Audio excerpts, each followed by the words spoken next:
चंद्रपूर शहरात पुढील आठवड्यापासून सुरू होणाऱ्या माता महाकाली यात्रा परिसराची पाहणी करून जिल्हाधिकारी विनय गौडा जीसी यांनी विविध विभागाच्या पूर्वतयारीचा आढावा घेतला। चंद्रपूरचे आराध्य दैवत असलेली माता महाकाली यात्रा महोत्सव 3 एप्रिलपासून सुरू होत आहे। सदर यात्रा 15 एप्रिलपर्यंत राहणार असून 11 ते 15 एप्रिल या कालावधीत मोठ्या प्रमाणात भाविकांची गर्दी राहण्याची शक्यता आहे। महाकाली यात्रेकरिता चंद्रपुरात परराज्यातून तसेच विविध जिल्ह्यातून मोठ्या प्रमाणात भाविक येतात।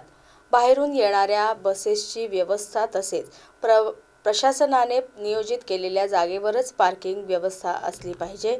नदीवर आंघोळ करताना कोणतीही दुर्घटना होऊ नये। जिल्हा आपत्ती व्यवस्थापन प्राधिकरणने शोध व बचाव पथक तैनात ठेवावे।